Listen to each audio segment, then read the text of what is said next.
फेसबुकआव दायो गोबाङानो खामानि मावगासिनो दङ फैसा आर्न खालामनो थाखाय फट' भिडिअ रिल्स सर्टस भिडिअ होगासिनो दङ नाथाय नोंथांमोना गावबा गावनि फेसबुक प्रोफाइल बा फेसबुक एकाउन्टखौ बोरै प्रटेक्ट खालामगोन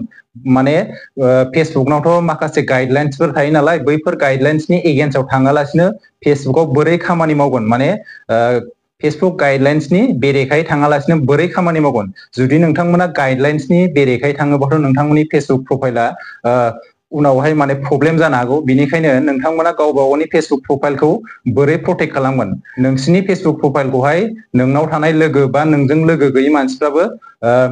माखासे गाज्रि माने कमिउनिटि गाइडलाइन्सनि बेरेखायै थांनाय भिडिअस फट'फोरखौहाय शेयार खालामनानै नोंखौबो टेग खालामनो हागौ बैफोरबायदि खालामोबा नोंथांमोननि प्रोफाइला माने उनावहाय प्रब्लेम जानो हागौ जायफोरा कन्टेन्ट मनिटाइजेसन मोनखांखाबाय बैसिनि प्रोफाइलाबो उनावहाय प्रब्लेम जानो हागौ आरो जायफोरा कन्टेन्ट मनिटाइजेसन मोनाखै बैफोरबायदिनि एकाउन्टआथ' जुदि गाइडलाइन्सनि बेरेखायै थांनाय फट' बायदिसिनाफोरखौ शेयार खालामनायाव नोंखौबो माने सोरबाया शेयार खालामनायाव नोंखौबो टेग खालामखादोंबा नोंसोरनाबो प्रोफाइला प्रब्लेम जागोन माने कन्टेन्ट मनिटाइजेसनखौथ' मोनखानाय नङा जुदि गाइडलाइन्सनि बेरेखायै थाङोबा दिनै आं नोंथांमोननो बैफोरनिफ्राय बोरैहाय रैखा मोननो हायो बा बैफोर पस्ट माने गाइडलाइन्सनि बेरेखायै थांनाय पस्टफोरखौ शेयार खालामनायाव नोंखौबो टेग खालामफानायाव बोरै रैखा मोननो हागोन आं नोंथांमोननो बेखौ दिनैनि भिडिअनि गेजेरजों खोन्थालांगोन भिडिअखौ जागायनायनि सिगां नोंथांमोननिसिम गुरै खावलायनाय नोंथांमोना आंनि चेनेलाव गोदानब्ला चेनेलखौ अननानै साबस्क्राइब खालामनानै लादो नोंथांमोना आंनि चेनेलावहाय बेबायदिनो फेसबुक इउटुब इन्स्टाग्रामनि सोमोन्दै टिप्स एन्ड ट्रिक्स भिडिअफोरखौ मोननो हागोन थ'द' बिदिब्ला दिनैनि भिडिअखौ जागायदिनि भिडिअखौ स्किप खालामालासिनो जोबजासिम नायलां दे माने मोजां नायाबा स्किप खालामनानै नायोबा थालांलाबायनोबो हागौ बिनिखायनो नोंथांमोना भिडिअखौ स्किप खालामनाङा जोबजासिम नायलां इजि प्रसेस माने दसेनो जागोन आरोना बोरै नोंथांमोननि प्रोफाइलखौहाय बोरै माने प्रटेक्ट खालामनो हागोन माने बैफोरबायदि गाइडलाइन्सनि बेरेखायै थांनाय पस्टफोरनिफ्राय बोरै माने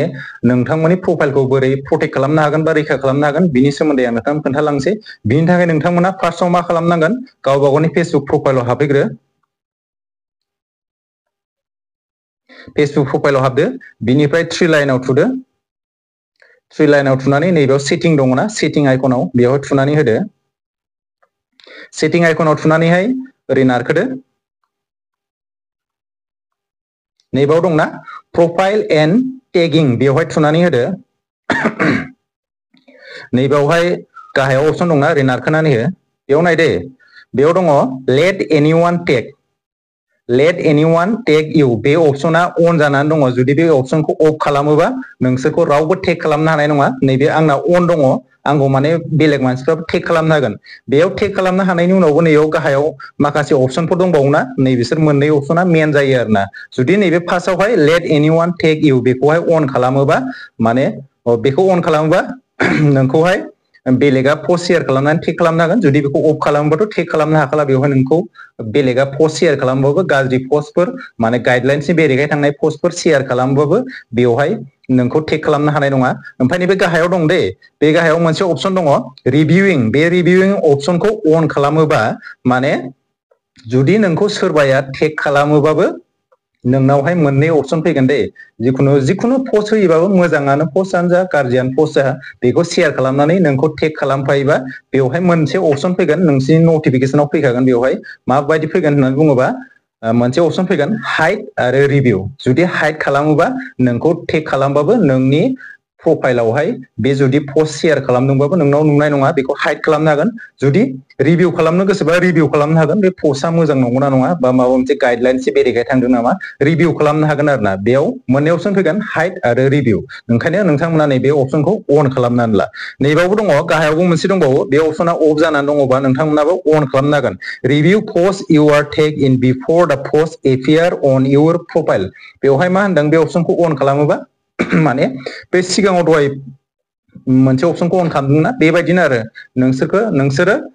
माने बे पस्ट शेयार खालामनायखौहाय रिभिउ खालामनो हागोन आरो बेवहाय रिभिउ नङाबा हाइड खालामनो हागोन बेवहाय दा बेनोमोन बे अपसना अफ जानानै दङब्ला नोंसोर अन खालामनानै ला माने बेखौ अन खालामनानै लायोबा नोंथांमोना गावबा गावनि प्रोफाइलखौहाय माने प्रटेक्ट खालामनो हागोन माने गाइडलाइन्सनि बेरेखायै थांनायनिफ्राय रैखा खालामनो हागोन आरोना बेलेगा पस्ट गाज्रि शेयार खालामबाबो कमिउनिटि गाइडलाइन्सनि बेरेखायै थांदोंबाबो नोंखौ टेग खालामोबा बे अपसनखौ अन खालामनानै लायोबा नोंथांमोना हाइड आरो रिभिउ खालामनानै लानो हागोन आरोना जुदि पस्टआ माने कमिउनिटि गाइडलाइन्सनि बेरेखाय थांनाय बा गाज्रि पस्ट बा गाज्रि भिडिअ बा नोंसोर डाइरेक्ट बेखौ हाइड खालामना होगोन। बे नोंसिनि प्रफाइलावहाय माने श' जानाय नङा आरो बेलेगा नुनाय नङा, बेखौहाय नों हाइड खालामनानै लानो हागोन। हाइड खालामोबा गोमोरबाय आरो बेलेगा नोंखौ नुनाय नंला जुदि बे टेग खालामदोंबाबो। बेनिखायनो बेफोर अपसना जोबोद गोनां। फेसबुकआवहाय बिराद अपसन दङ, नोंथांमोना बैफोर अपसनखौ मोनथिनानै लानाया गोनां। आं दिनै नोंथांमोननो गावबा गावनि प्रफाइलखौ बोरै प्रटेक्ट खालामनो हायो बिनि सोमोन्दैल' खोन्थादों। आरो बिराद अपसन दङ फेसबुकआवहाय भिउसखौ बोरै बारायनो,